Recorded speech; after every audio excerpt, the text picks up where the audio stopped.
Good morning, everyone, and welcome to our third ESG Day. Welcome to all of you here in Milan in the room, but also thank you for whoever is connected online. We are web streaming on LinkedIn and on our web page. Thanks to all the colleagues connecting and following us this morning. First of all, let me welcome on the stage the main sponsor of this event, Fiona Melrose, Head of Group Strategy and ESG.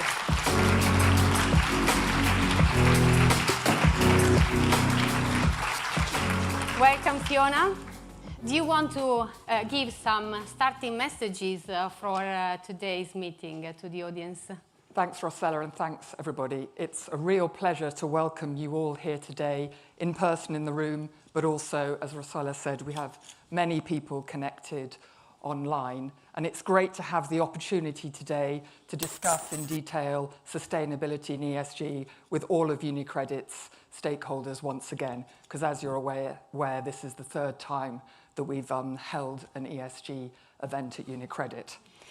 Maybe, we wanted to give already some hints on the title that we gave to this event. So it's a new word. We know that there are macroeconomic and geopolitical changes outside. We are shaping the future of ESG. Fiona, which are your expectations from today's meeting? Well, if you recall last year, Professor Helm really led the day and reminded us all that we need to be brutally realistic about the current environmental scenario that we're all facing. And despite the headwinds, and as we say, the new world facing ESG, we need to remain fully focused on the sustainability path because that's obviously the future of the planet. But the approach is changing, and for us, that approach is to focus even more on the just and fair transition and to support our clients on that road, and particularly to support those clients that are championing this transition, because it is those clients who are basically the visionaries, and it's also those clients that are building the new economy of the future. So we are looking forward to an economy that is more positive, more competitive, and obviously more sustainable. So today, what we're going to have this morning is an open dialogue about the path forward and how we can all play our role, because obviously the key with ESG is you can't just do it alone as one company or one person. We all need to act together if we want to build a sustainable future. So we look forward to the event and all of the panels, and thank you for joining us. Thank you, Fiona. It's been a pleasure.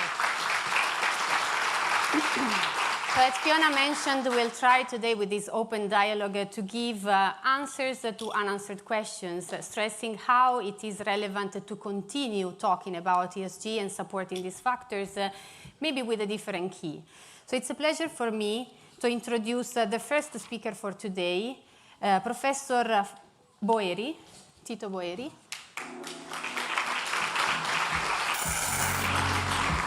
Please welcome on stage.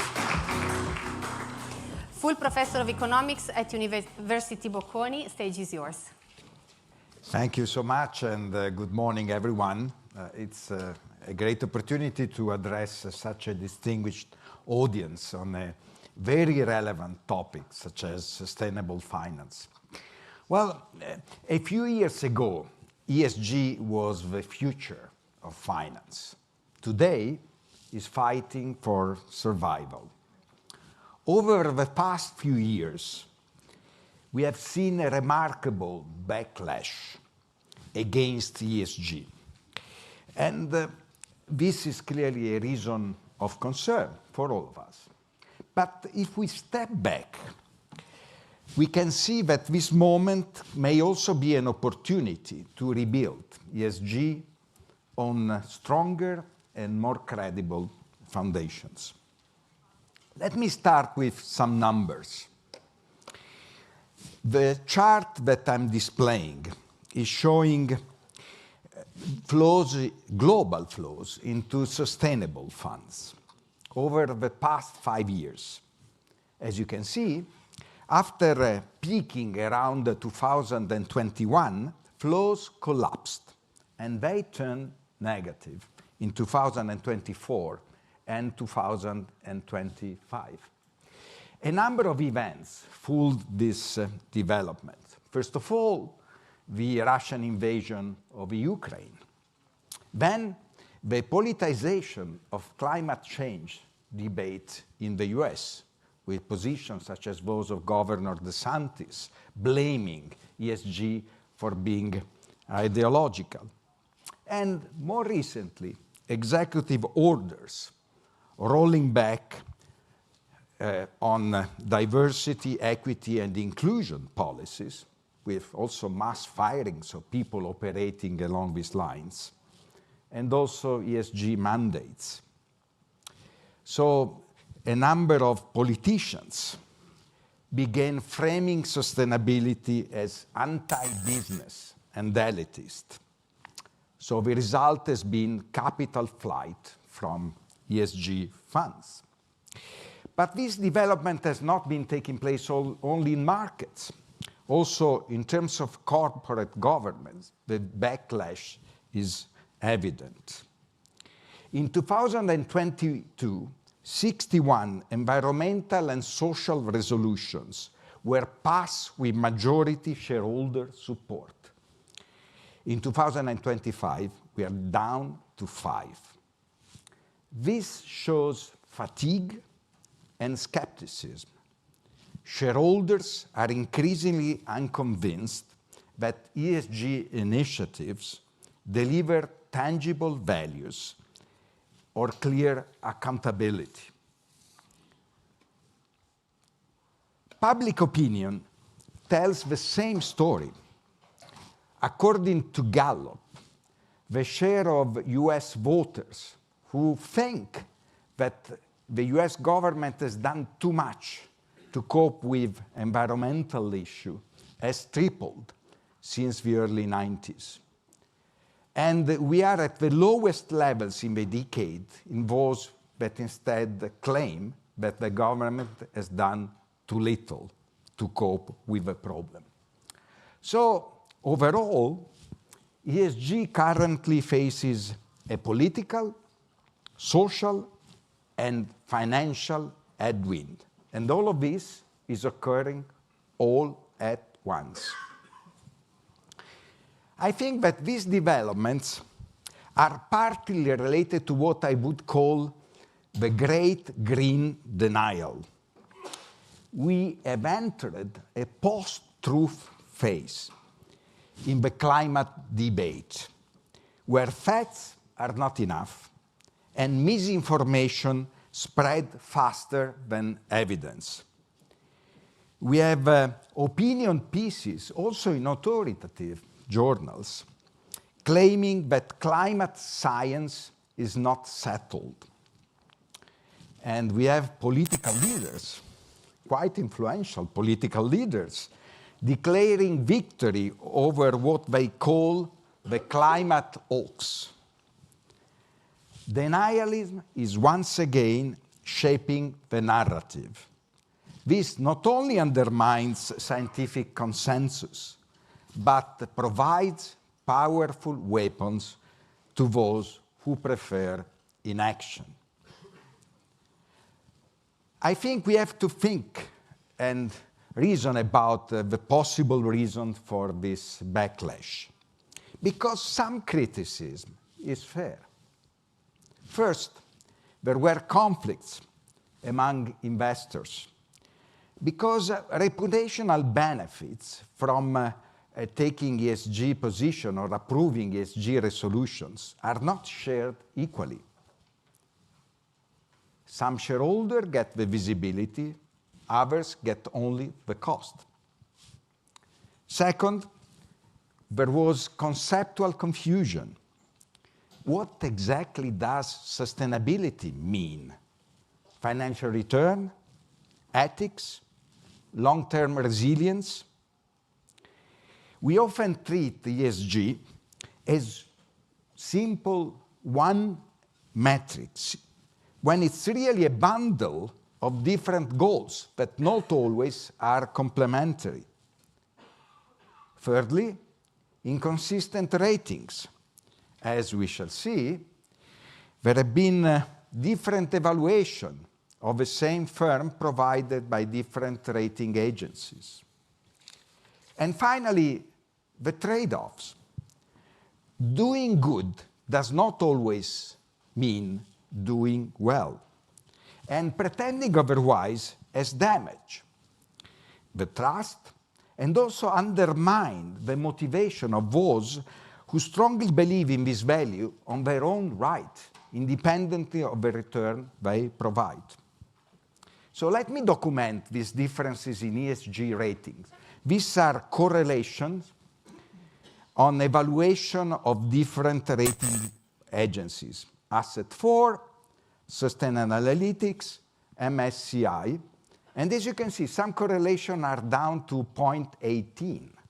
That means that according to some rating agencies, we are dealing with a champion, with a leader in ESG, and according to other agencies, the same firm is considered to be a laggard.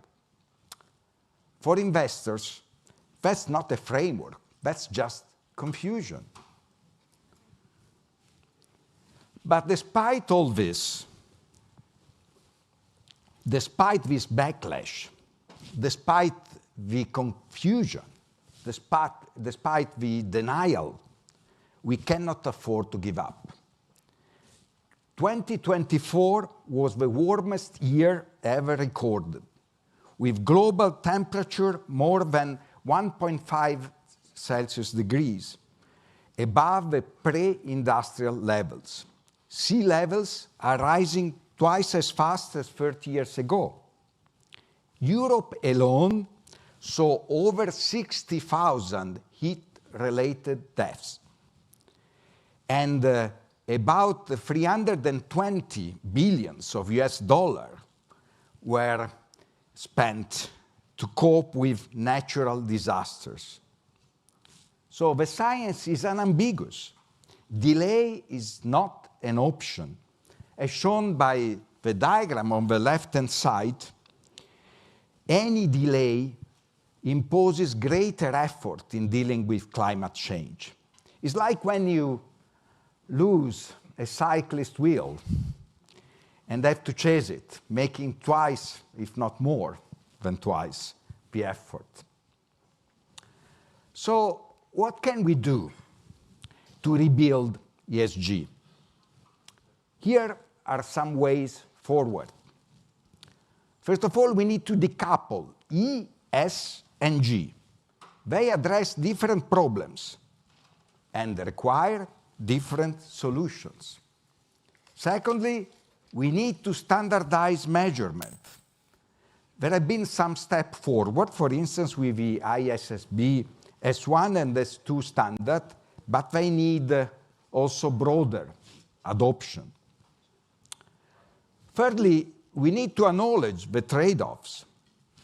We have to stop pretending that ESG always boosts returns. It's about aligning finance with values and remedying public policy failures, not making virtue or marketing virtue. We also need to empower small shareholders and NGOs who coordinate them. Groups like Follow This show that coordinated action and activism can move giants like Exxon. And perhaps most importantly, we need to maintain urgency. We must counter denial with transparency and data. Finally, let me say something about what finance specifically can do. Banks can play a very important role, but we need less rhetoric and more action.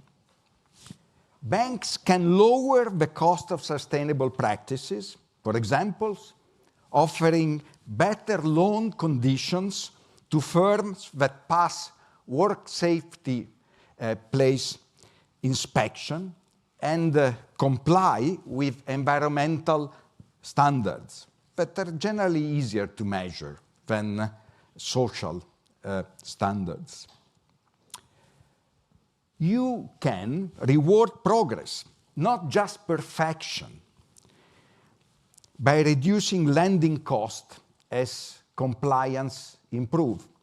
It's not a binary decision, a yes or no lending decision, but simply act on cost, on a continuous margin, and improve lending and at more favorable terms when the firm is moving towards greater compliance.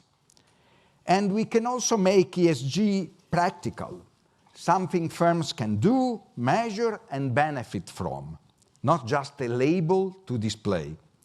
If you do that, ESG can evolve from a buzzword into a credible, measurable, and effective framework for resilience.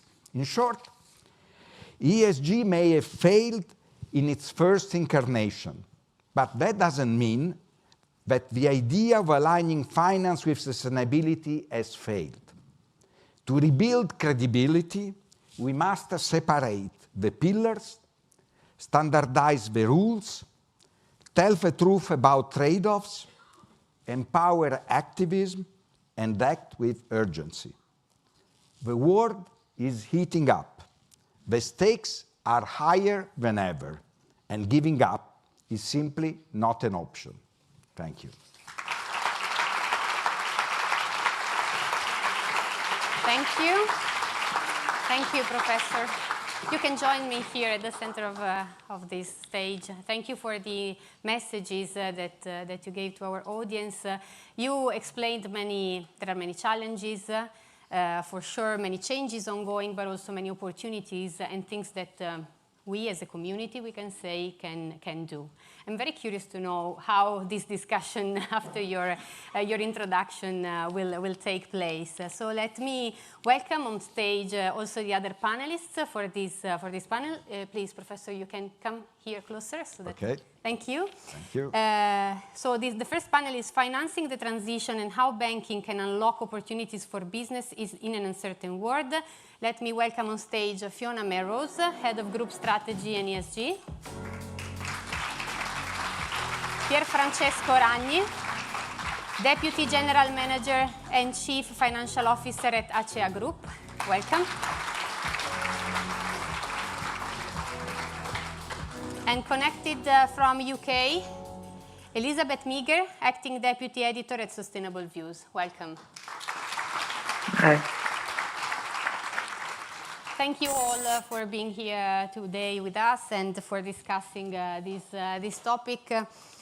I would start after the academic point of view given from Professor Boeri to ask to Mrs. Meager, from your journalistic point of view and observatory, how do you see ESG topics evolution on companies and more in general on all the stakeholders related to these topics?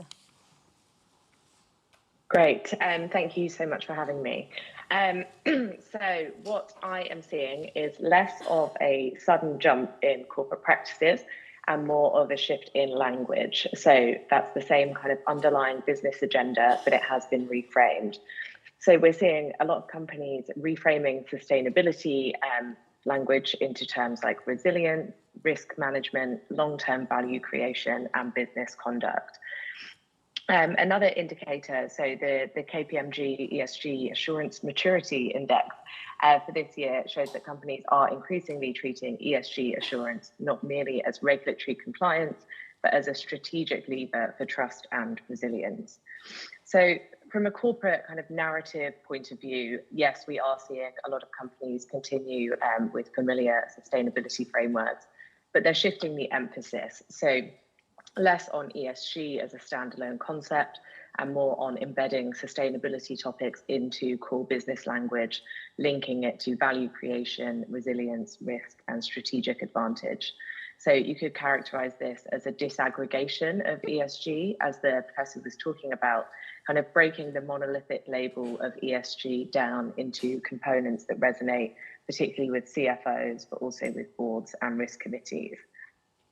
So what this all means, the fact that most companies say sustainability is a long-term value creation opportunity, I think signals that demand for financing, advisory services, risk analytics all of those things around sustainability, that appetite remains strong.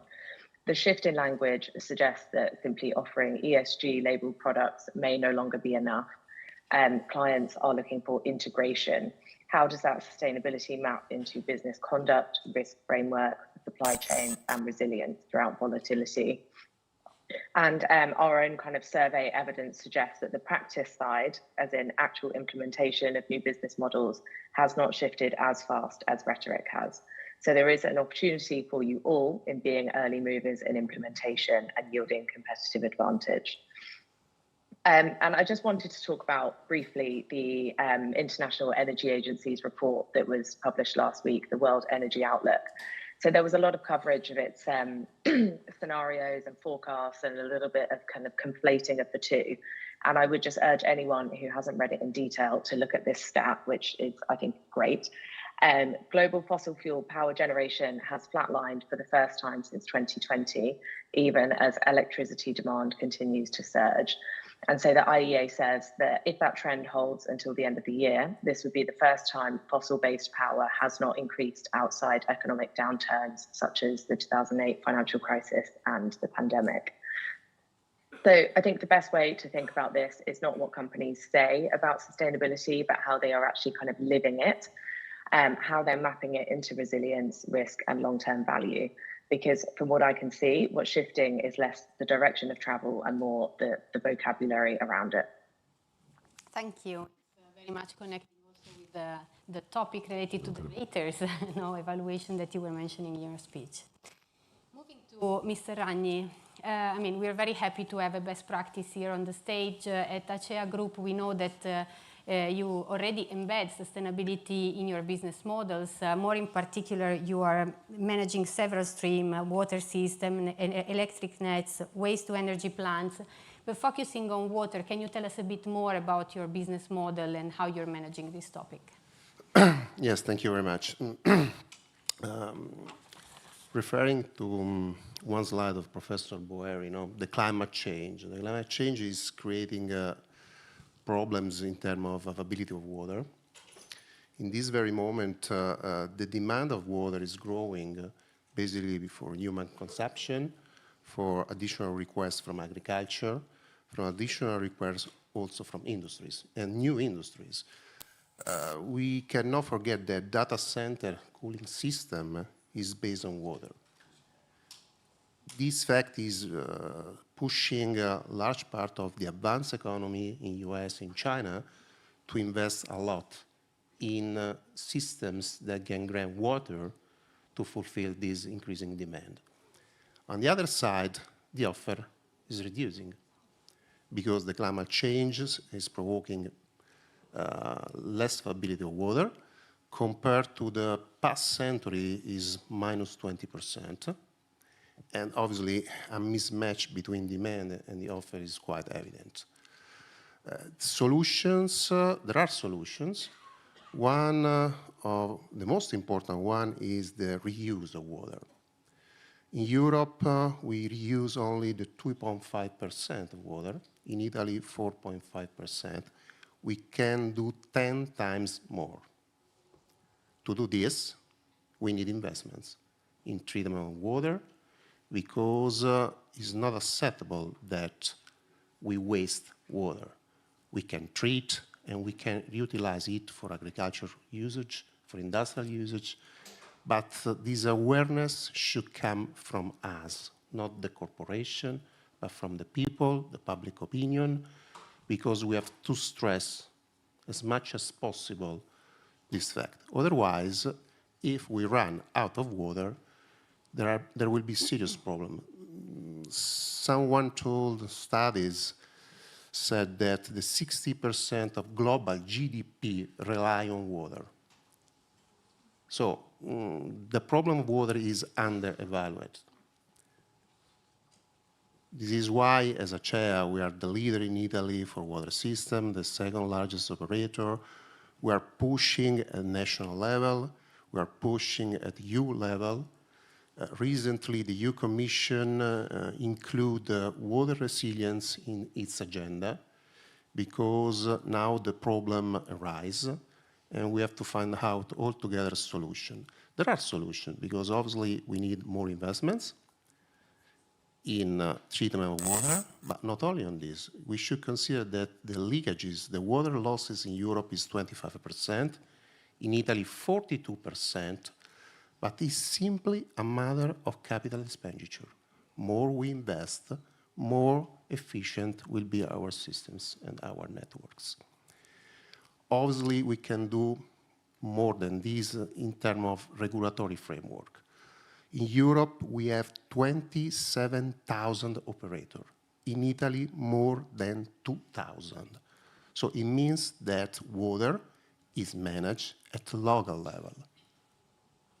So what we are pushing is, the authority is to concentrate a little bit more this activity within industrial operator, because the industrial operator has the technical capability to deploy complex project and can attract financial resources more than the smallest operator.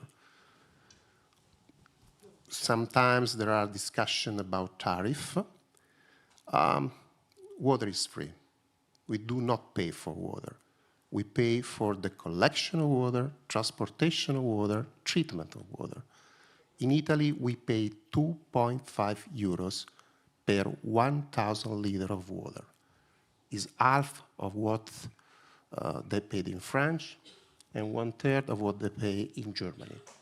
So tariff can be increased, but probably we all aware that there's a political issue to increase significant tariff.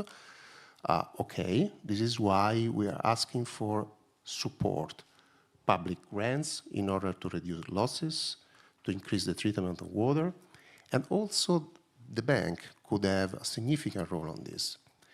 We recently revised our green financing framework in green and blue financing framework, because we strongly believe that focusing investors on blue economy can give a great advantage not only for the operator that should invest more in water, but also to have investments that do something that have a strong social impact. Water is a fundamental resource not only for agriculture, for industries, but also for humans. Water is the foundation of our life. Running out of water, from a social point of view, you live in Milan, I'm living in Rome, we have no problem at all of water. But there are regions in the south of Italy that are running out of water for weeks. You can imagine what it means? Please go there and try not to live in a situation where you do not have water. This is why, as I said, also the role of the bank, because the blue economy, I don't know, I have some statistics, I read some statistics, only the 3% of climate financings is devoted to blue economy. So probably we can do more in order to reach the goal to preserve fundamental resources like water. Yeah, and I think that also it is connected to prices that you were mentioning before. Increase of prices is also to be linked to a social impact that in any case it's difficult to tackle. In any case, you're succeeding in what you do at Acea. You're finding the right balance between the challenges that you have to face and the growth of your company, which is the role that also banking is playing in what you're doing and in your success. And it's as a Matryoshka question, let me ask, does waste-to-energy sector play the role of a lever for the transition from your point of view? Absolutely, yes. We are talking about water, but we also talk about waste. In Europe, one of the targets of the European Commission is to reduce by 2035 10% of the disposal of waste in landfill. In Italy, we have the 16% of waste disposed in landfill. We have more than 100 landfill. And we export 1.5 million tons per year outside Italy. The question is very, very simple. Is better to transport waste across Europe or burn it close to the place where the waste is produced? The answer, in my perception, is very, very simple, no? Burning waste means producing energy. So it's a win-win situation. But building, creating a new waste-to-energy plant in Italy is a complex task. We were successful in this. We, as Acea, together other partners, we have been awarded by the waste-to-energy plan for Rome, 600,000 tons plan. And this is also thanks to the banks. This is the role of the banks. The role of the banks is fundamental. I spent a large part of my career in industry, but I started in the banking system, and I never considered the bank as a cash dispenser, because there are a lot of plain vanilla products, but the role of the bank, when we talk about infrastructure, is the support and the advice that the bank can do to the corporation to be successful in their project. Obviously, I consider the relationship with banks and corporation a partnership, because the corporations should explain the bank the project, the risk behind the project. Obviously, the bank should consider this risk, should help us in mitigating this risk. And in the example, the waste-to-energy project in Rome is one of the largest project financing in Europe. I believe in this very moment, 1 billion project financing, 18 years of project financing, something extremely uncommon in terms of tenor, but we were successful because we talked with few banks, leading banks, including obviously UniCredit. We explained them the rationale behind this project. There can be some unforeseen event, but obviously structuring something that works could be a way to allow other projects to become alive in Italy, especially in the waste-to-energy sector. Thank you. And moving to Professor Boeri, we are talking about the role of banks. Which you think is the right role of bank? I mean, in this year, we've always talked about interdependence of the factors, but you just said that they should be, separate and tackled separately. Any advice or action that you're expecting from banks? Well, I think the key issue is really not to be binary in decisions, but to give an option to those firms that aim at improving their performance to be rewarded. Let me give you an example based on my experience. That was more on social issues, but this is an important component of ESG. When I was president of Italian Social Security Institution Administration, we were asked by the legislature to provide labels to firms operating in agriculture. I don't know if you know the situation of agriculture, especially in Italy. Well, I can say that it's really a place where the rural law is very poorly enforced. We have a paradoxical coexistence of informal labor, so workers who are not declared, not covered by Social Security, no labor standard being applied. And at the same time, we have fake labor, so firms declaring workers who are not there, simply because they can get subsidies from the state.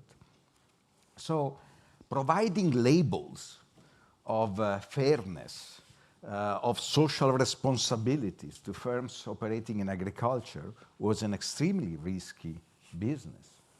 But it was also, I think, a major mistake, because think about a firm receiving a label of fairness, then they wouldn't do anything else at that stage. They're happy.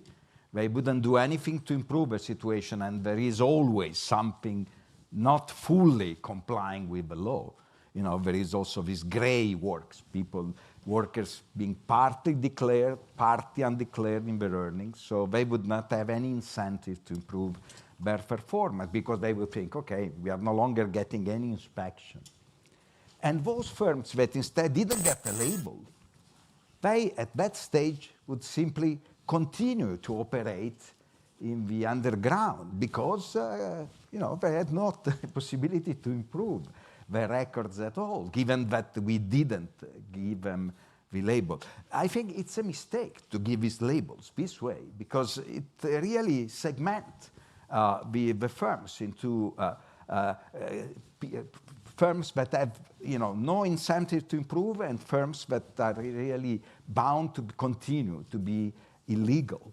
So we really have to operate on a continuous fashion, provide incentive, and look, and you should really reduce the cost of compliance. We have today, and improve the ratings and improve also the lending condition. As soon as you see that they are moving in that direction, give them, in a way, encourage a gradual improvement in their situation. We have today a possibility to do that in a better fashion, because our societies, our labor markets are living a sea change. We were living in a world where there was a shortage of jobs until a few years ago. Now we live in a labor market where there's a shortage of workers. Firms are finding it extremely hard to find workers. So that, in a way, give the possibility for firms that are providing amenities, are improving the quality of work, a stronger possibility to be appealing in their vacancies.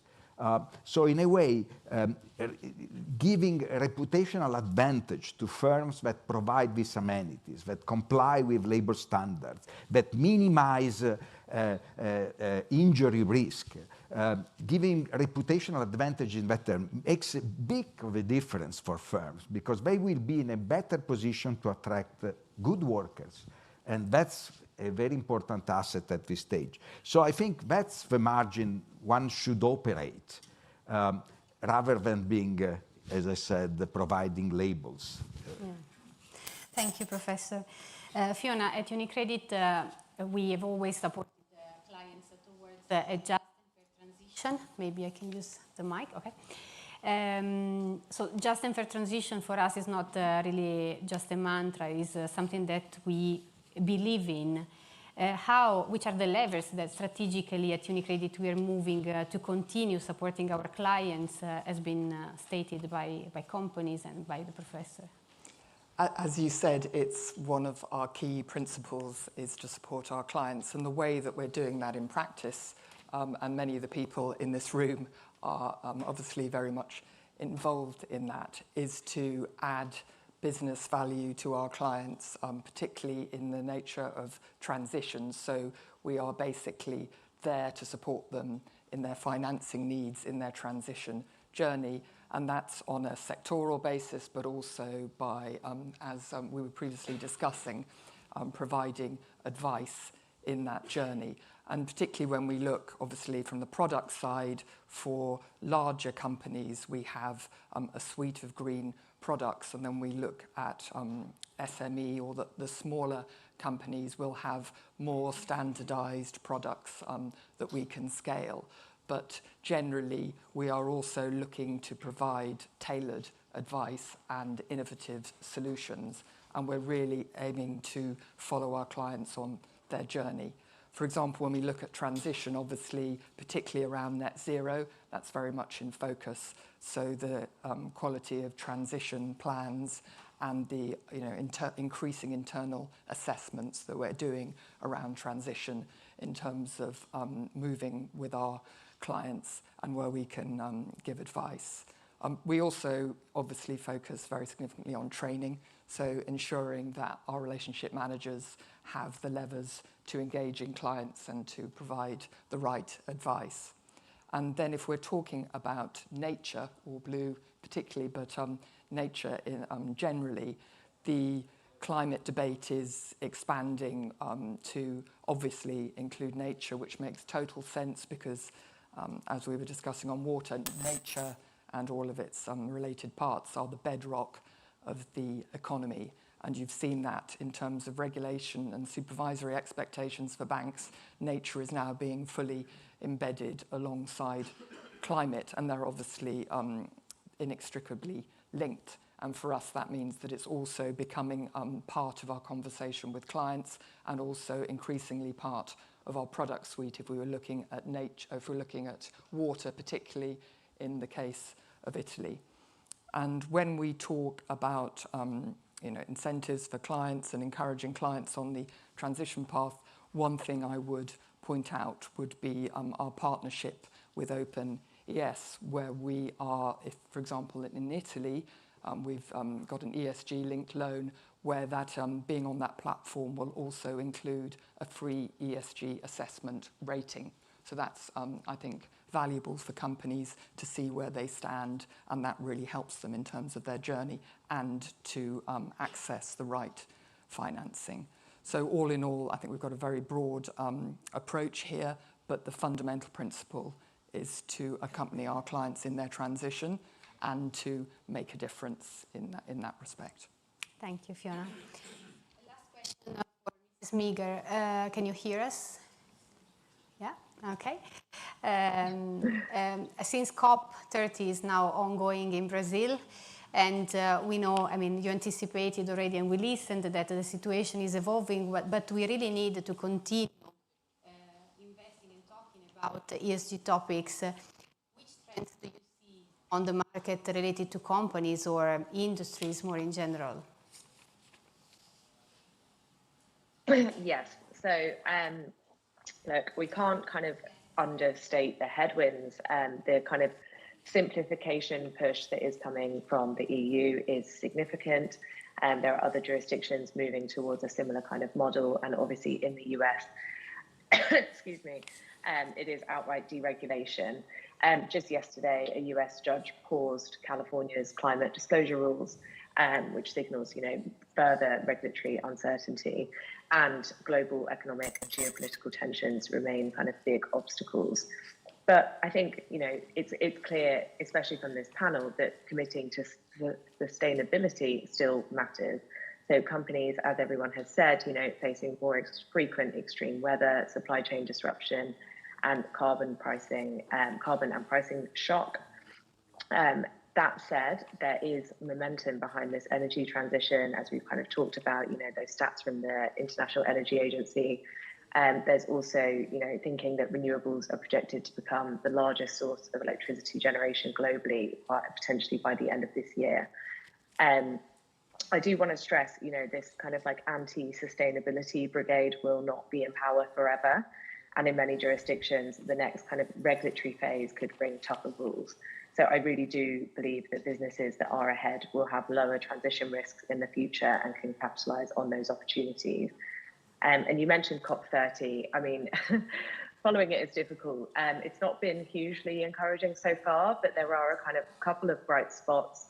One is progress towards a roadmap for moving away from fossil fuels, which has the support of around 60 countries at the moment. And the other is talk of a potential Montreal Protocol style deal for reducing methane, which is our best option for limiting global warming in the short term. So despite all these headwinds, I mean, what gives me confidence is that sustainability hasn't slipped off the agenda.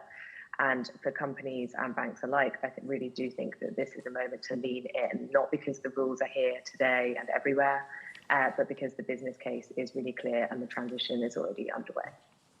Thank you. Thank you all. I think this panel was really anticipating the agenda for today, mentioning already many of the topics that we'll be discussing. So thank you all for being with us. Thank you, Mrs. Meager. Thank you. Thank you. Thank you, Mrs. Meager, for the connection. As you can see, we summarized a bit the keywords that we heard from today's panel. It's important for us to remind that sustainability remains a topic to be discussed. Maybe we should approach it in a different way. It's now time to move to the next discussion, which is focusing on something that we heard already on the panel, which is policies and the EU regulation evolution. We know that this is something that is happening already, so let me welcome on stage Giuseppe Zammarchi, UniCredit Group ESG, responsible for ESG monitoring and reporting. Welcome, Beppe. And connected online Mrs. Lucia Marin, Deputy Head of Unit E1, Green Finance and Investment, DG Environment, European Commission.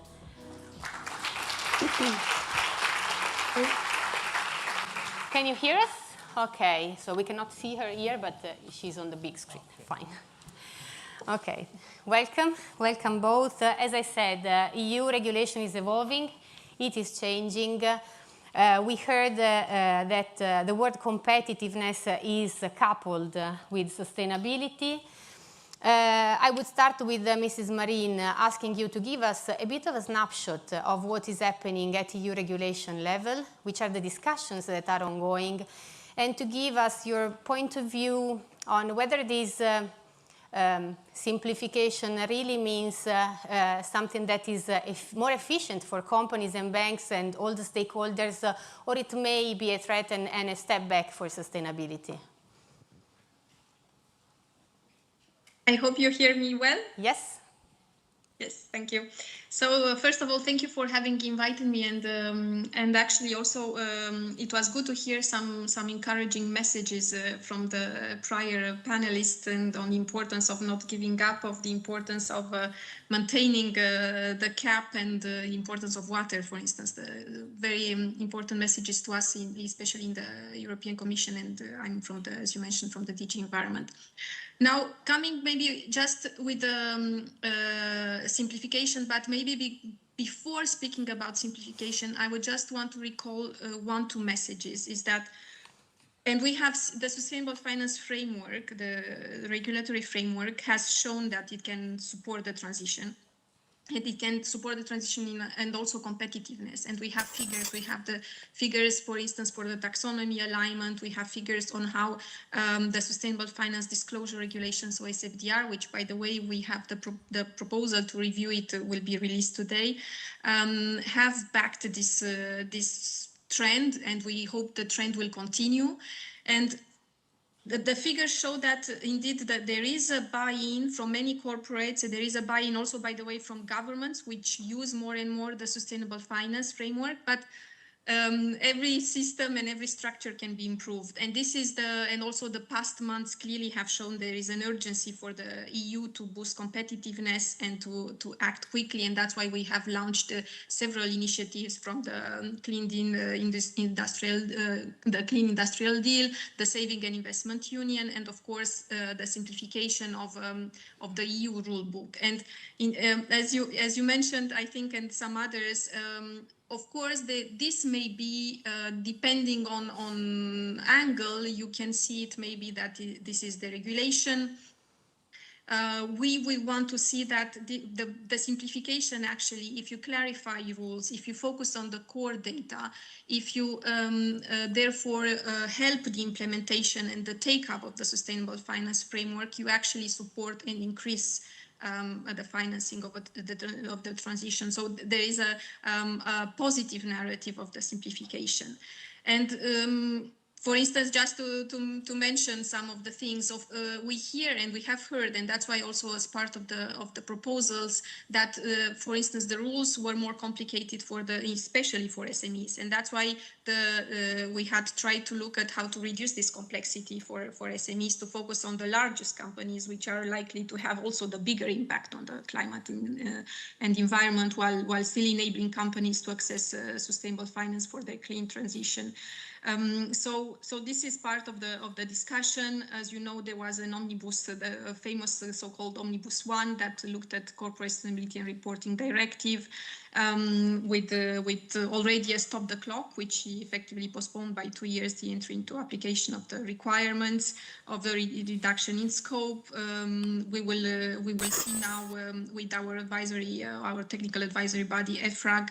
As you know, they are working on the revision of the European Sustainability Reporting Standards, and we hope that this will be revised quite soon and released by mid-2026 to also give predictability and to ensure that it's a clear signal. And I think also the Commission President keeps repeating the message: we are maintaining the cap. So that's on the kind of simplification. And as I said, we will release today the SFDR proposal, the review proposal. And I heard some messages also about labels and maybe why they are perceived or as not so useful. When you look at the figures, clearly there is an appetite and an interest from investors, and including retail investors, by the way. And we hope that with the taxonomy simplification, with the SFDR clarifications, you actually ensure that these labels, if you want, are maybe better understood and better applied in the market and are sending the right signals to investors.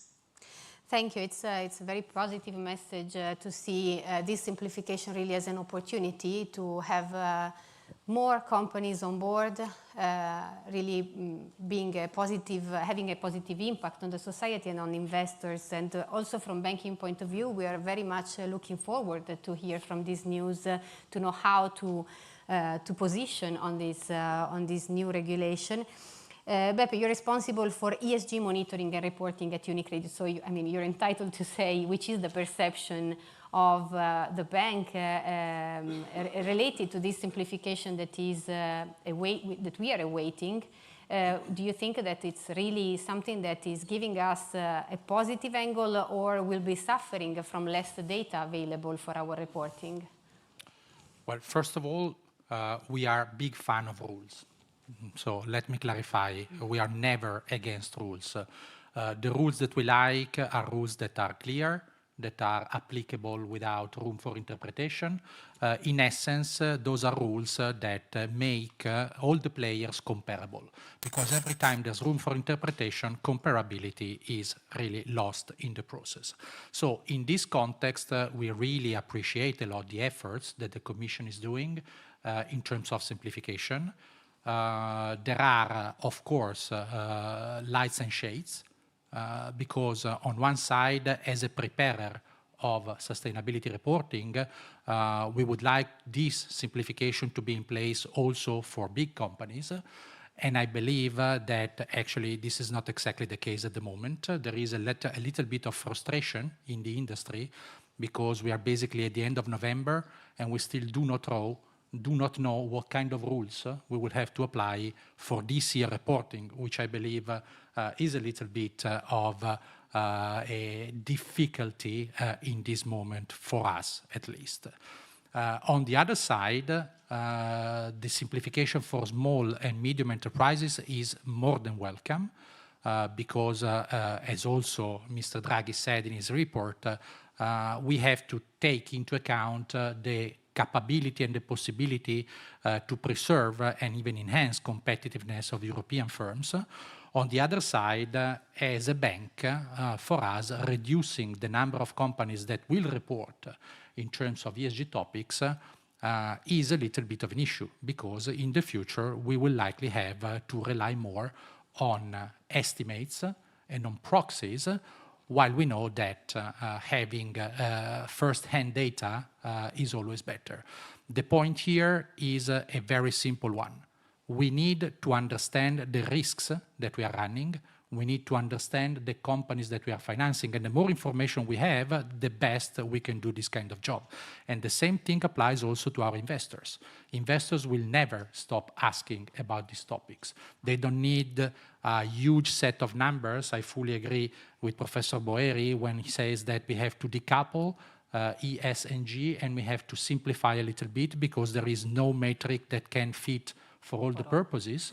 But at the end of the day, what investors are asking us is they want to know what are the strategies, so looking at perspectives and opportunities for the future, but also what are the risks. So a level of information, a minimum, at least, level of information will always be requested. Yes, thank you. Therefore, do you see this simplification as an efficient lever for companies and investors? And I think that this goes very much into the discussion that we're witnessing also this morning. Yeah, I believe so. I believe that simplification is necessary.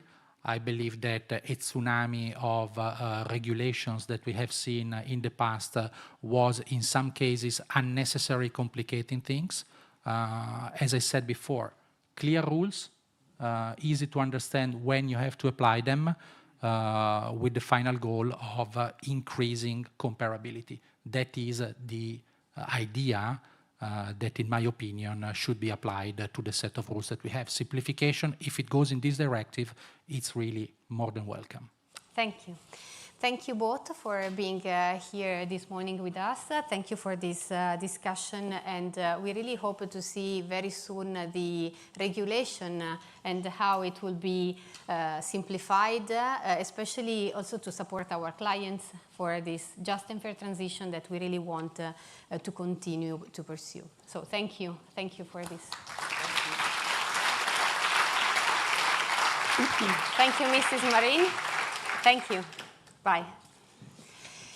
You can see that here the policy is under pressure, and the need for everybody to cooperate and to move in the same direction is a key to find the right balance then, and maybe the key is really the simplification.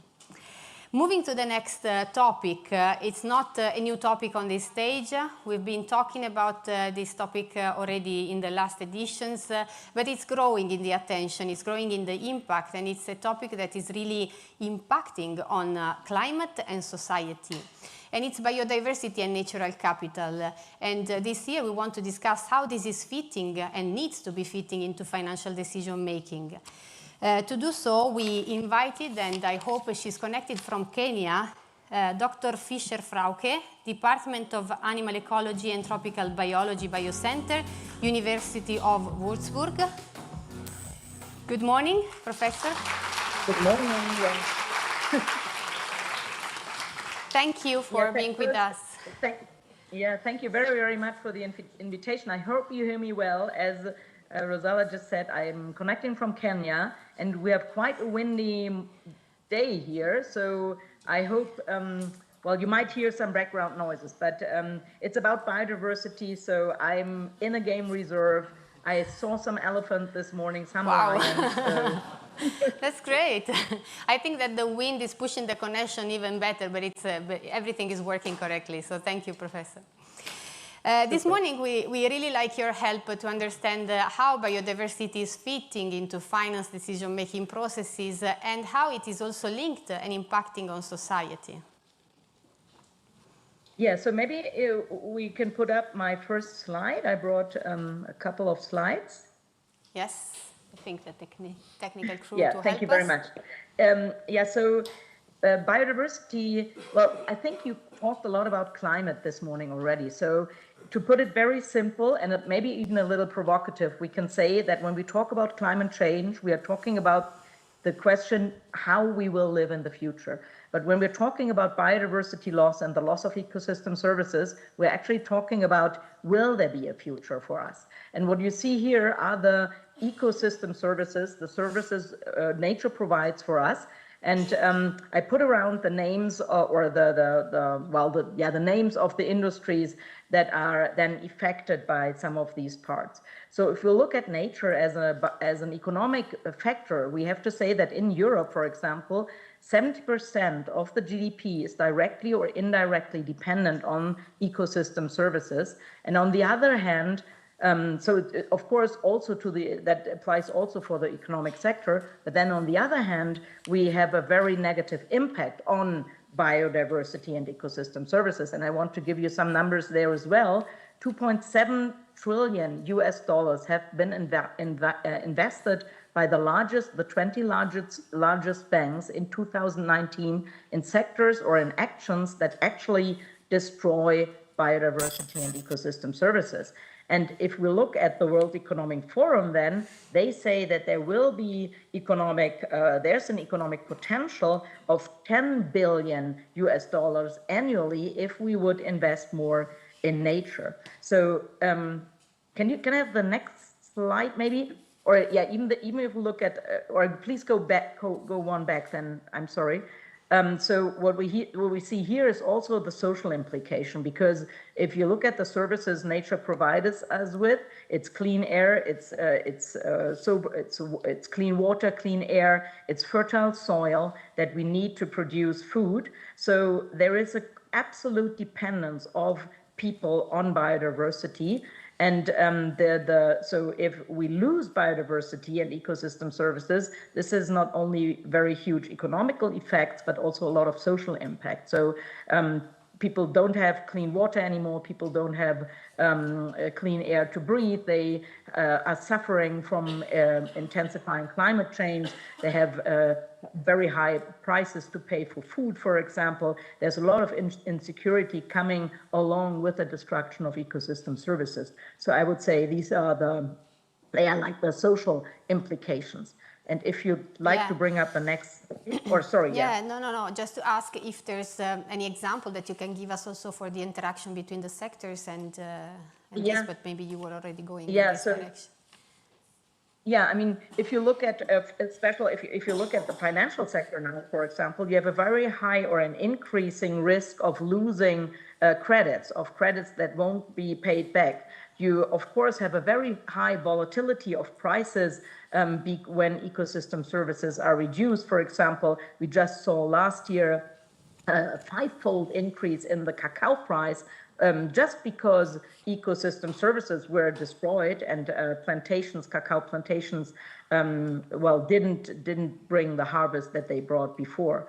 And a very strong dependency is, of course, everything that relates to water. I just was listening to the last couple of minutes, your discussion on water. And for example, let's take a car manufacturer. To produce one single car, that is, you need 150,000 liters of water. And this water doesn't come from the tap. It doesn't come from your local, I don't know, your government or your local government. It comes from ecosystems. So if we lose ecosystem services, then, for example, building a car or building a computer would be impossible. And before it would become impossible, it would become very, very expensive. And these, very high volatility of prices, that, of course, affects the economy in general, and then, of course, it affects the financial economy. And just coming back to that slide you're just seeing here, that just puts in proportion the importance of biodiversity and ecosystem services to the economy. So if you look, these are data from 2011, the last year where there was an entire analysis of the value of biodiversity and ecosystem services. And in that year, the value of ecosystem services was about 145 trillion. The GDP in that year was only 73 trillion. And the 60% on the 44 trillion you see on the left in the hatched orange bar, that is the amount of, or the percentage of ecosystem services of the economy that was strongly dependent on ecosystem services. So we can say that the value of biodiversity is about twice the value of the global GDP. And if we look at the contribution of biodiversity and ecosystem services to the GDP, it's about 60% globally and about 70% in Europe. And you look to the right, just to compare this to very important economic sectors, you see the pharmaceutical sector contributes about 0.7% to the global GDP, the financial services about 20 to 25%, and the digital economy about 15%. So this makes very clear that biodiversity and ecosystem services are a very, very strong economic sector, and all the other sectors depend on it. Yeah, thank you, Professor. You mentioned also some digital and innovation, and I think that the sustainability and innovation are most frequently coupled together as concepts. You recently also wrote a book on artificial intelligence and how this is supporting finding solutions for sustainability and more in general for the nature and how this is fitting into the financial services. Can you help us elaborating a bit more on this concept? Yeah. Because a lot of people might now ask, okay, now you tell us that there's so much money could be made by the protection of biodiversity and ecosystem services. And I want to give you a very, a brief but very concrete example. The large fish you see here, the one with the white dots, that's a whale shark. And whale sharks have been discovered in the mid-19th century. Until 1986, we only had pictures of 320 whale sharks globally. Now, today, this number increased now to 3,500 individually known whale sharks. And that is not only interesting for biologists, but it's also interesting for the economy. And I come to this in a second. So how does AI come into this picture?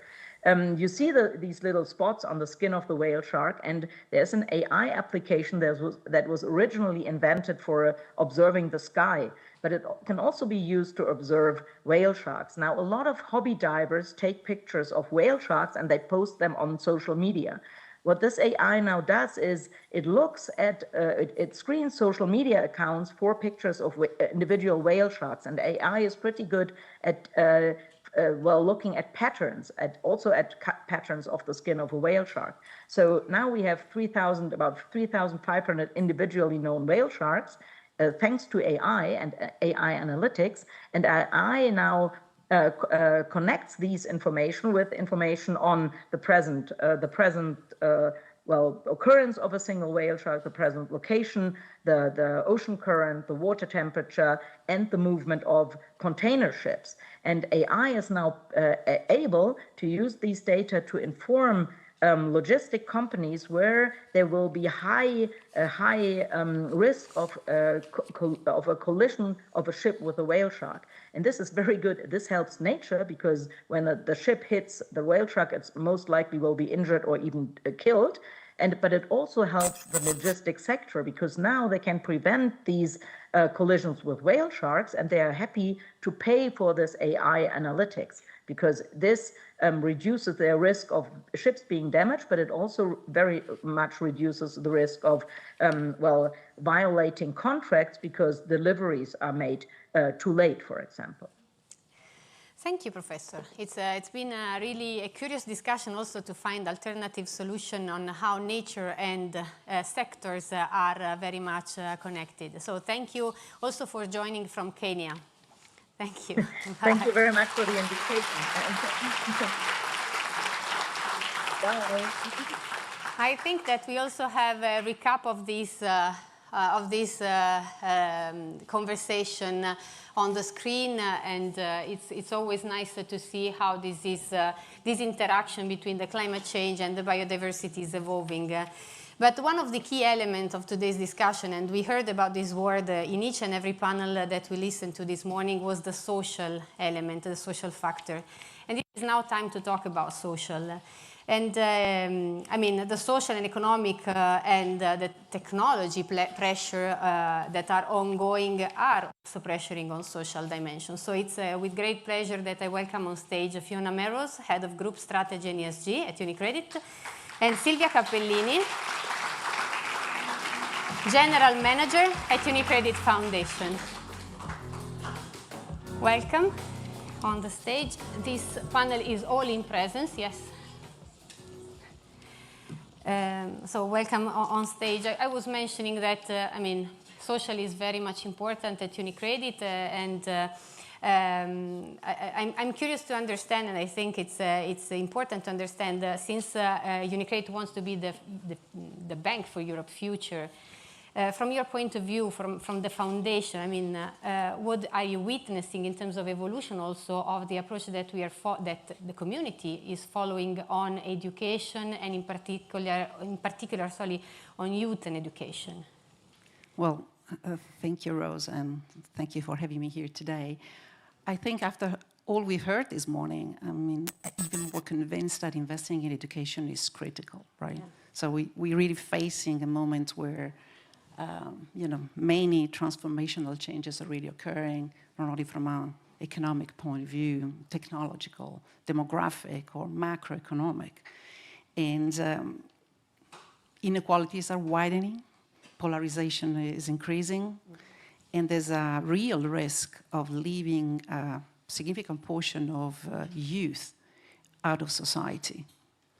So in this context, education really can become a super powerful force for also social stability, for innovation and long-term growth.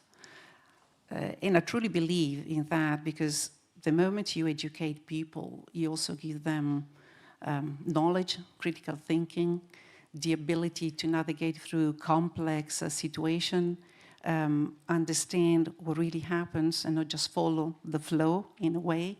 And this is really key. I mean, what is happening, when you don't have education, when you don't have knowledge, fear kicks in, and and all the war that we're witnessing at the moment is also part of this context. And unfortunately, if you look at data, the situation is actually quite discouraging. Only a small fraction of young Europeans voted at the 2024 European election. A significant portion of them has no ability to understand whether what they read online in social media is fake or is true. And 50% of 14-year-old boys and girls in Europe do not meet basic digital skills, which is a bit of a contradiction. They live on social media, right? But this is where they are. And let's not even mention numeracy or literacy. We call them digital generation, no? Exactly. So we really need an education that is not just about providing competence and knowledge. We really need an education that forms and allows students and young people to become active citizens, that help them really navigate through the complexity, that give them tools so they can really, understand the democratic values, for example, that can really have a critical approach to what they read in the newspaper, if they ever read newspapers, or on social media or on any other form of information, and they really become active citizens. So, and even more important, it's no longer about knowledge. Probably has never been about knowledge, but even more importantly at the moment is also about, critical thinking. It's really about being able to, yes, build competence, but equally, understand and participate. So at Unicredit Foundation, we truly believe this is our long-term commitment, and this is also shared responsibility, I have to say. And we keep investing to providing these opportunities to those that have fewer opportunities to access quality education. And this is basically, a true investment in building a society that is fairer, more equal, and ultimately, being able to face all the challenges with competence, but also, let me add, with a bit of compassion, which is very much needed nowadays. Yeah, and rare, I would say. So, and with this, very high ambition that you just represented, what are you putting into place at foundation level to support this future society to be better than it is today? Well, yes, at the Unicredit Foundation, we have one very single mission, which is to empower the next generation of Europeans and give them the tools and opportunity to access good quality education. And in order to do that, we activate different levers. On one side, we entered partnership with the international organization like Junior Achievement Europe or Teach for All that have the scope, the geographical scope to be present in most of the countries where we operate as a bank, but also give us the opportunity to train teachers, to offer hands-on opportunity to students in an ambitious way and at scale, because scale sometimes is very important also, in a very fragmented educational system that we have across Europe, I have to say. But this doesn't really happen on an international level. We know that things happen at community level. Things happen, in small rural areas. Things happen in communities. Things happen in school. And there's a number of constituents who are working in this area, because nobody alone can really solve the problem. It's not the institution, it's not the Ministry of Education. It cannot be NGOs, and it cannot be big corporations or big, large foundations with significant resources. So in that respect, last year we launched an initiative which we called EduFund Platform. It was really like a 9-month open opportunity for non-profit organization to access resources to develop significant programs with multidimensional approach to educational poverty, because we know that educational poverty comes with a number of peripherals, as we like to call them, but also have the engagement of local stakeholders to tackle some of these issues. And that was an amazing, in a way, something we could not imagine when we launched the initiative. But we awarded 30 organizations with about 14 million euros, but we got 574 applications for a total request of 244 million euro, which tells about the need, the demand for support.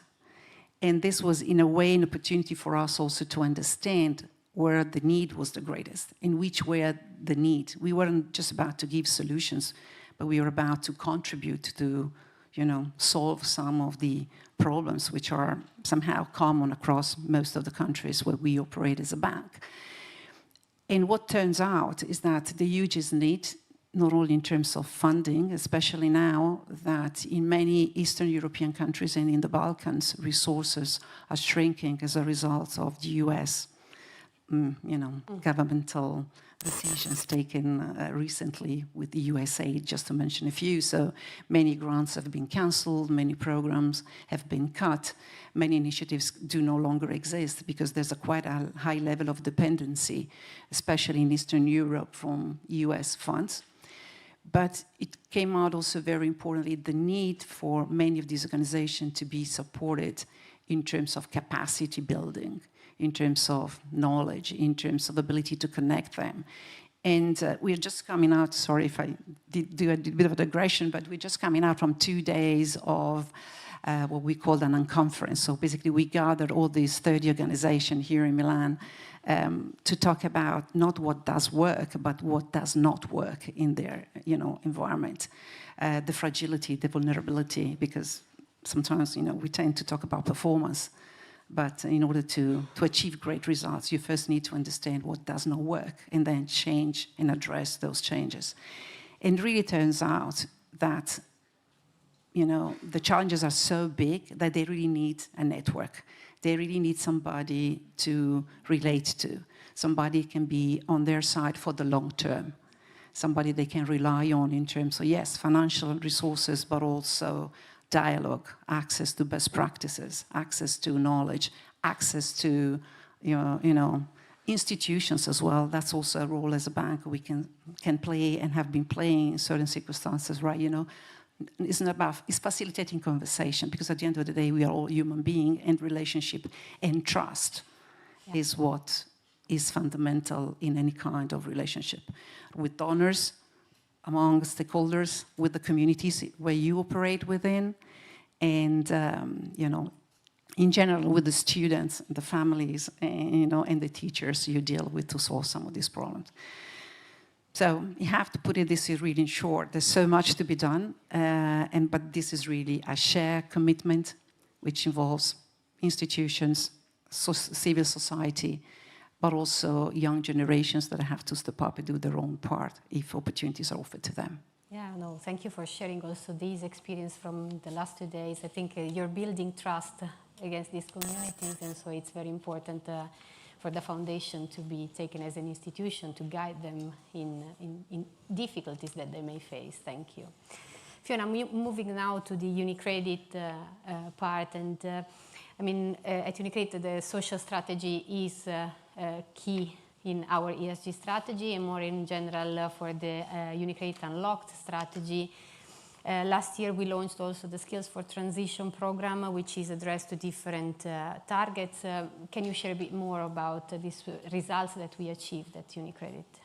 Yes, thanks, Ross. So as you said, the S within ES and G is key for us, and obviously it totally aligns with our purpose of empowering communities to progress. And when we looked at framing our social strategy, obviously there are a wide range of social issues facing the customers and also the employees of the bank. And when you look at particularly across our 13 geographies, the one that was most in common, which ties in with the work of the foundation, was basically a relatively high proportion of young people either not in employment or not in education, particularly in certain countries, as you'll all be aware, Italy being one of them. So that is really the kind of driving thinking behind focusing so much on youth and education, both in the foundation but also generally overall in UniCredit's social strategy, and you'll see that also in terms of the work that's being done in the countries. So last year, as you mentioned, we launched Skills for Transition. This is a program that was targeting 3 different areas. Firstly, it was looking at students. So how can we make students more resilient, given the right skills and education to basically take chance or the opportunities, particularly with the green transition in terms of employment. The second area was workers, so training and reskilling for the employees of the companies, our clients. And the third was particularly targeting the segment of youth that are not in employment and education, which is a harder area to tackle. So these 3 programs have been running for a year. On the student side, we had over 600 or around 600 applications for both a master's and a boot camp. The boot camp is finished with over 120, I think, participants, and the master's is ongoing. We've been doing this with the Polimi Graduate Management School, and that has in totality delivered something like 14,000 hours of training. And obviously what we're looking here is to have an impact on these people's lives in terms of their social well-being and their ability to enter the workforce. On the corporate side, we've had close to 350 of our clients sign up their employees generally for training, and it's been pretty targeted, areas like agri-food and real estate and construction and transport and storage, so training and reskilling. And on the NEETs side, we've also had a program running with a partner, Global, where we have delivered a significant number of hours of training to around 200 of this community, and that's been across 6 countries. Actually, all of these programs have been over a relatively significant proportion of our footprint, so beyond Italy, Germany and Austria, beyond the main countries, so all of the countries have been involved where they have seen a need. And we'll be doing this again in the coming months, so launching these programs again. Thank you, Fiona. I mean, across the group, we have several initiatives. Do you want to mention some of these? As I think that as UniCredit, we are also doing something very close to the territories. Yes, I don't want to obviously show any favoritism, but the general theme... Also conscious of time. The general theme is that of financial education. So when we look at the social side, financial education obviously aligns very well with our skills and what we can give back to the community. So you'll particularly see that as a theme in every country, that that will also combine with volunteering. So our employees, who also get something out of this as well, will be putting back to the community. In Italy, you're probably aware of the Banking Academy, and there's a very significant number of beneficiaries from a wide range of programs encompassing lots of different groups, whether from women to youth, to people with disabilities. So we have Start Up Your Life. There's a long list of programs which I think are very impactful. And again, we're obviously looking here to have an impact and to measure the impact of these programs. Something similar in Germany, again, with the staff in Germany of UniCredit also being involved, and other countries such as Romania. But there's something going on in terms of empowering communities to progress in every single country, and with financial education as a lever. Yeah, thank you. Thank you. It's been a pleasure for me to host you on this stage, also especially talking about this very important topic for UniCredit and for the strategy of UniCredit. So thank you both for being with us. Thank you.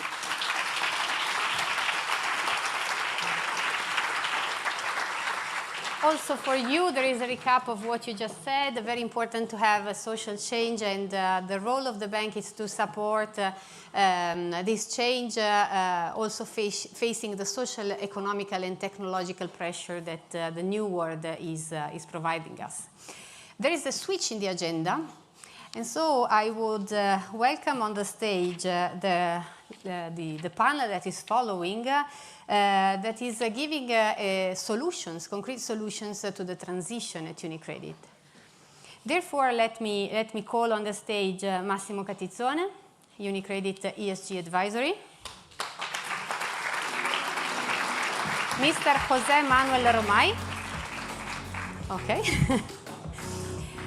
okay, and Javier Bernal, CEO at IVD Carbon Marketplace. Wait. Okay, so while we drink a glass of water, because it's we need to talk, and so it's you, I will say. Okay, so welcome on stage.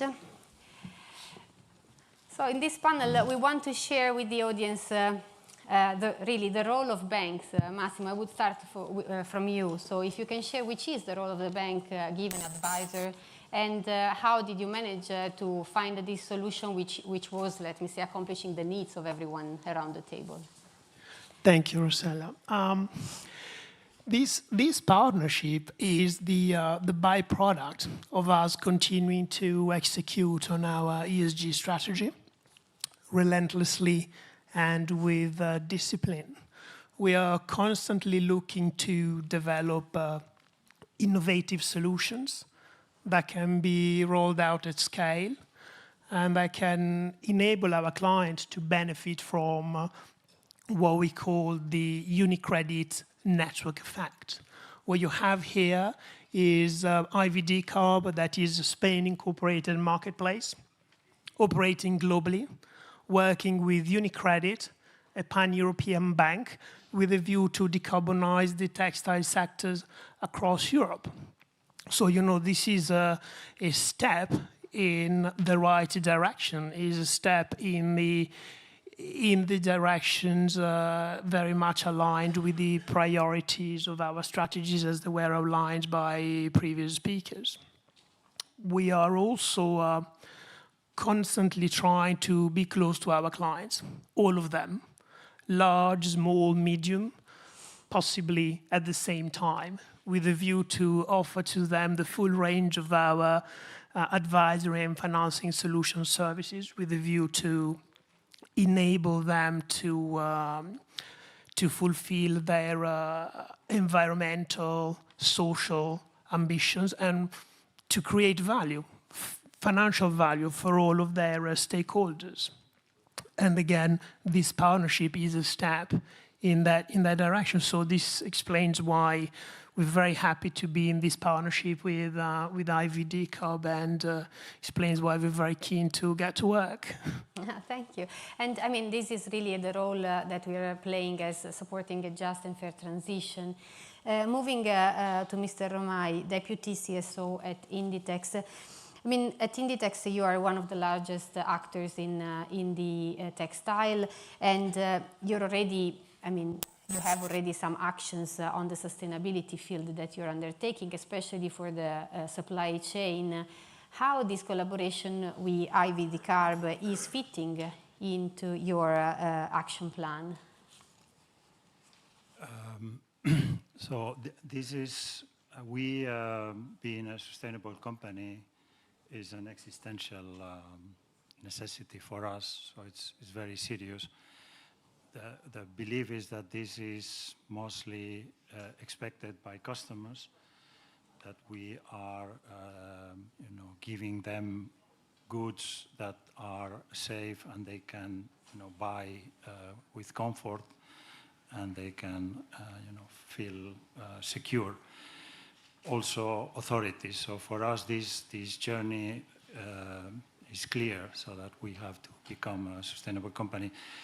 And that has many aspects, and the ones that have been mentioned, and we have been addressing all these many aspects. I mean, social, of very high importance, governance as well, and environmental is maybe the one that we have been addressing more recently, a good number of years. So for us, this transformation to happen is the place where the challenges are in our ecosystem, and is deep in our ecosystem, so it's not that much our suppliers, it's suppliers of suppliers, suppliers of suppliers of suppliers. They happen to be those factories which are mostly SMEs. They happen to be many times in weak economies, so very challenging. We happen to buy a lot in proximity, which is around the Mediterranean, those are places which are in better shape than Far East, and but still is very challenging. And hundreds of thousands of, if not millions of thousands of workers in those factories, thousands or tens of thousands of factories, SMEs, weak markets, very complex combination. So we have been very active on trying that transformation to happen for many, many years. We were approaching, UniCredit was one, and other commercial banks, development banks, all kind of relevant actors, that transformation to happen.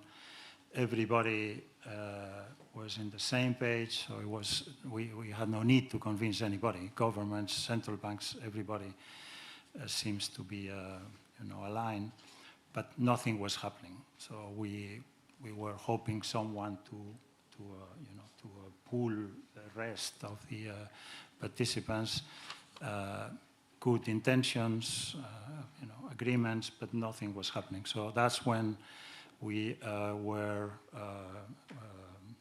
they shared their initiative with us. That was a year and a half ago. We knew them very well, so that was an advantage. We knew from where they were coming, and I think they knew us very well because of this same exercise to find how this transformation to happen. So then they brought a proposition, an initiative, which we think is very simple and is bringing the main actors which are needed together, and the organizing those. It's not very complex what needs to happen. It is very complex, but the approach is not that complex. So finally so it was like fresh air. So after so many years, someone was taking the lead and bringing the parties together, and we have been very happy and excited, and that's what we are we've been doing to try their initiative to materialize. Is their job, is their merit, and we are simply trying this to happen. And at your company, you're very much committing on sustainability. Can you share a bit more about these commitments and your evolution? If I'm honest, I'm maybe not very capable because I lack the skills, but I think it's very easy to explain. It's not, it's very intricate and very sophisticated, but we have committed to be net zero 2040, which is demanding, of which we have to achieve half of the journey by 2030, which is tomorrow. And as I described, in a very complex, in a very difficult, let's say, industry, and not only industry, the landscape, where those factories are located. So it's very demanding. And the commitments, the way I see them, are only they're dynamic, so they are only going to grow. The things that we have to achieve, the deadlines are going to be tighter. So that's what myself I foresee, because this is never-ending story. So my interpretation, and again, I'm an ignorant because I'm not from that space. This is about doing things properly. And for Inditex, this has always been, a very, let's say, clear target. We have to do things properly. What means doing things properly today, 2025, is one thing. In a month, it will be more, and in a year, it will be more, and more in things that we can identify today, but also on things that we cannot even imagine. So this is a never-ending story. I think it's an interesting story. So it's an interesting direction to improve the way you do things and to to satisfy what society is expecting and will expect from us in the future. No idea, but it will be more than what they expect from us today. And let me thank UniCredit, not only for inviting me, but also for having been so receptive to, prior to IVD-Carb, and that's why we thought UniCredit was one of the right banking partners, but also how supportive they are in this and how creative and how, so it's not just identifying interesting initiatives. I think you are enriching the initiative, which is also dynamic. I mean, we see how this initiative is evolving depending on how they they see reality, and also thanks to participants or partners like UniCredit, which is demanding. So you are a demanding bank. You are requesting for things that were not, and that's amazing. And I personally thank you for that. Yeah, thank you for the compliments, and Massimo, we should take them when they are made. Thank you. And moving to IVD. This is all recorded, right? Yes, it is. And it will be also available for the future. When you were missing some compliments, you can listen to this. And moving to IVD-Carb, I mean, your purpose is really the decarbonization of the textile and fashion industry, and you're supporting companies like Inditex for reaching the ambitious net zero goals that they are putting in place. What do you think is the value proposition of your proposal? Okay, thank you. First, thank you very much for inviting us to this interesting session and the partnership with IVD-Carb and UniCredit. I would say that, as Jose Manuel Romay was saying, all brands, textile brands, are having a very aggressive, ambitious targets in terms of decarbonization of the value chain. The value chains start with the cotton, spinning, so it's a long process with very different stakeholders and very different companies that are the ones that they have to reduce the impact in decarbonization. So to achieve those targets, all the value chain, the suppliers, it's not enough that they work on efficiency energy measures or taking provided related with energy efficiency, clean energy. To achieve those targets, it is needed that all these companies in the value chain renew their machinery. New machinery in the textile industry and in other sectors impacts much less in any sustainability metric. In the case of textile, related with water consumption, electricity, chemicals, etc. To go through this process, all these companies, they have to renew the machinery, which is something they don't do very often. In textile sector, most of the machinery maybe has been in place for 20, 25 years and still work. But of course, there is a big opportunity with the new machinery to impact less in sustainability, but also increase productivity and competitiveness of these companies. So what we do in IVD-Carb, we said that we create this marketplace in which we partnership with machine manufacturers from all around the world. We have relations with around 80 machine manufacturers. Machine manufacturers for textile are basically come from Germany, Switzerland, Italy, but also India, China, Turkey, Japan, say, South Korea, from these countries. We partnership with them, and then we select the best ones, and we invite them to offer their machinery through our platform. In every sourcing country, main sourcing country, we have technical advice.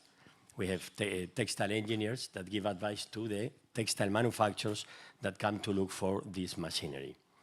Also, of course, we partner with local banks in every country, local or international banks, like the case of UniCredit, to provide specific financial solutions.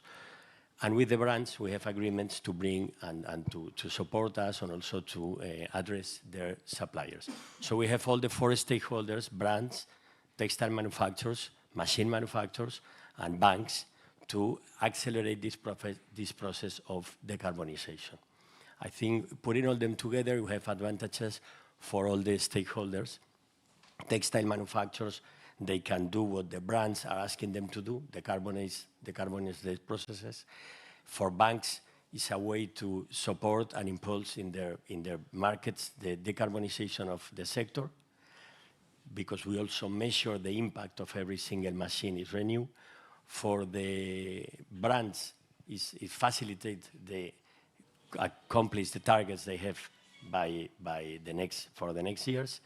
And for the machine manufacturers, they can increase sales, but also they can prove that the machine that they are selling, it is much better in terms of impact and in sustainability and the other metrics. Thank you. And do you think that this kind of agreement and collaboration can be of any interest of other sectors? So is it scalable as a solution to transition? Yes, we do. We do think it can be scalable, because in many industries it's the same problem. There is a leading companies, big corporations, that they need to decarbonize the value chain, but they don't control that value chain. So they have to push and they have to act into this value chain, which is not that easy. And there are financial institutions like UniCredit that wants to be leading this transformation. In our case, and the very first meeting many months ago with Massimo, that was a question that he launched, because this is a vision of UniCredit as well as us, and that's why we expect also to collaborate in other sectors. Thank you. Thank you for explaining to us that there are tangible solutions that can be found to support this transition. Thank you. Thank you very much.